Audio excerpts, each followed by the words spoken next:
حبايب قلبي عاملين ايه؟ يا رب دايما تكونوا بخير وفي احسن حال يا رب. ما تنسوش تعملوا لي لايك وتفعلوا زر الجرس وتضغطوا على كلمه سبسكرايب عشان يوصلكم فيديوهاتي كل اول باول.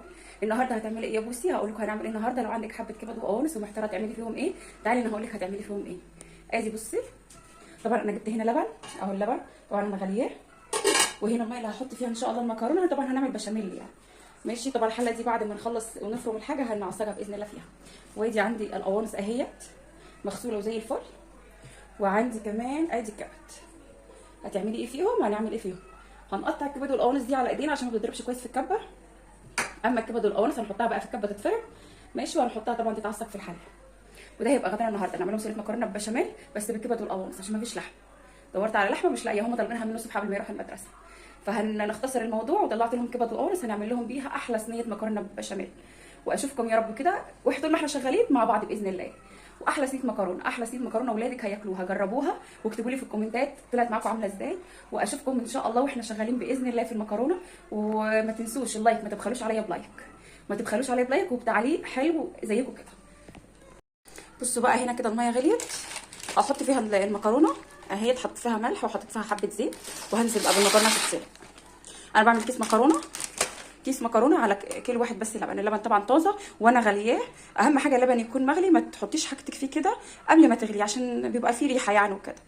طبعا بعد ما حطينا المكرونه هنيجي هنا عشان نحط الايه بقى القوانص تتشوح مع الكبد.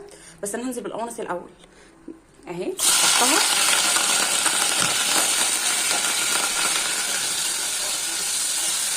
هشوح بقى فيها شويه، وبعد كده انزل بالكبد اللي انا عملتها في الكبه وارجع لكم تاني.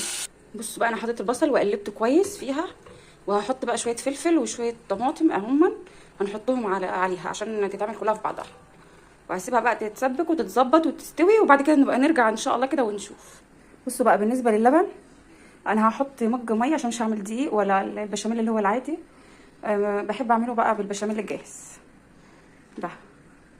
فانا هقلبه في كوبايه ميه، هي طبعا قدامكم اهي مش مليانه في المج الميه ده ومش مليان، وهقلبه فيها وهدلقه على اللبن. طبعا انا عايزاها جوسي مش عايزاها تقيله، عشان كده بحط كوبايه الميه. فانا هقلب دوت وهدلقه ان شاء الله كده في البشاميل. انا كده قلبت الكيس اهو كويس في قلب المج اهو، قلبته وهنزل بيه على اللبن اهو. اهم حاجه اللبن بتاعك يكون بارد ما يكونش سخن، وتقلبي بقى. وبالمره هنحط ايه مرقه ماجي دي اهي. عايزه بقى تزودي كمون تزودي فلفل اسود انت حره براحتك. بصوا بقى كده البشاميل اهو تقل اهو، باين اهو اهو بالمعلقه اهو. بصوا بقى تقيل اهو، تقل اهو. وادي المكرونه خلاص قربت، هي استوت اصلا، هي كده خلاص استوت.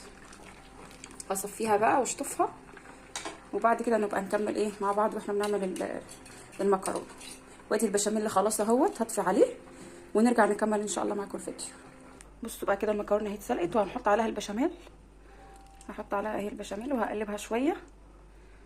وادي التعصيجه بتاعتي خلصت برده اهي، هقلبها وارجع لكم تاني اهي. انا قلبتها كويس، وحطيت هنا شويه بشاميل اهم في البايركس من تحت، وهحط المكرونه وهحط التعصيجه اللي انا عملتها بتاعت الكبد والقوانص، وهخلصها وادخلها الفرن.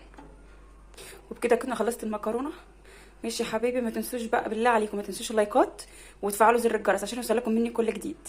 واهم حاجه ما تبخلوش عليا بلايك ولا تعليق حلو زيكم.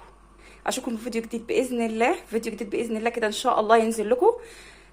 بس عايزه تعليقات حلوه ولايكات كتير، وشيروا الفيديو ده على قد ما تقدروا. اشوفكم بخير كده يا رب دايما.